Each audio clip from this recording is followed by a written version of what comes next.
सेवा अलग हो जाती है। देखो अब इसमें अगर घुसे ना अपन उनकी प्राप्ति आती है। कई कर्मा से आए कर्म और कर्मणे पावते सुख। गीता में भगवान कृष्ण ने कहा है कर्मणे पावते सुख, कर्मणे पावते सुख। कर्म कर्म होता है। रामायण में जाओ, रामचरितमानस में तो कर्म प्रधान विश्व करी राखा, जो जस करई सो तस फल। कर्म का ही तो फल ऐसा, जैसा कर्म करेंगे वैसा फल देगा भगवान। ये है गीता का ज्ञान, ये है गीता का कर्म के फल है। अब उसी लाइन पर आ जाना कि जनी लाड़ी खाली रोटीज बनाई, सब्जीज बनाई, उसने भी कर्म किया है। पर जनिए एक झूठा बर्तन साफ कर दिया, कर्म मनिए भी करियो, कर्म मनिए भी करियो। पर जो झूठे बर्तन साफ किया, जिस बेटी ने, जिस लाड़ी ने, विवेक में धर्म ज्यादा है। कई आए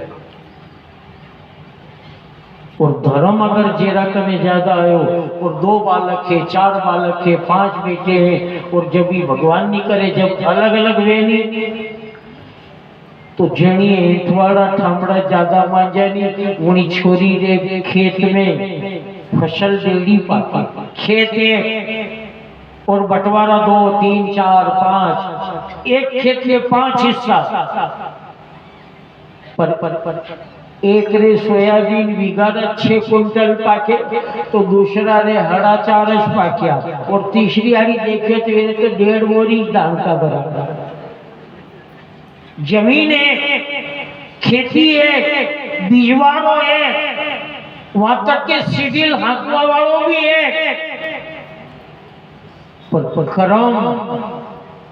कर्म होता है साहब। एक रे 5.5 कुंटल बराना बिगाड़ा तो दूसरा रे 4.5 और तीसरे आगे आया कि आपने तो 1.5 दवाई वालों से बीजवाड़ा वालों से आपने तो उका माचिस रखो का एरिका गिरी।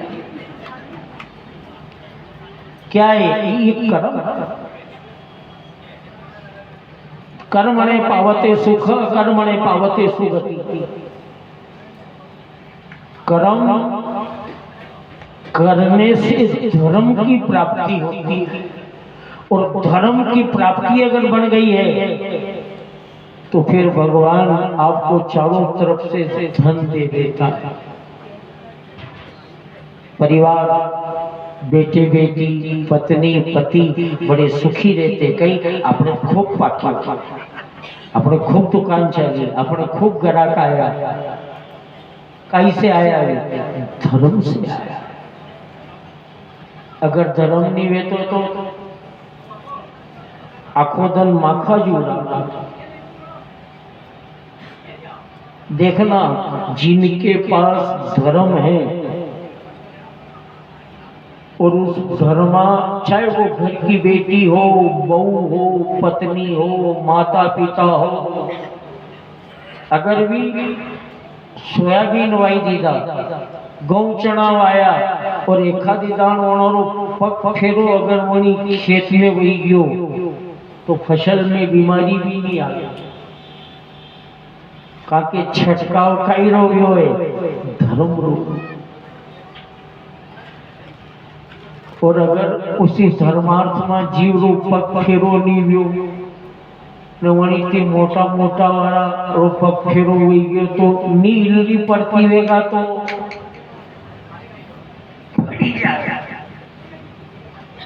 बहुत सारा यह बात करे साहब यार के धर्म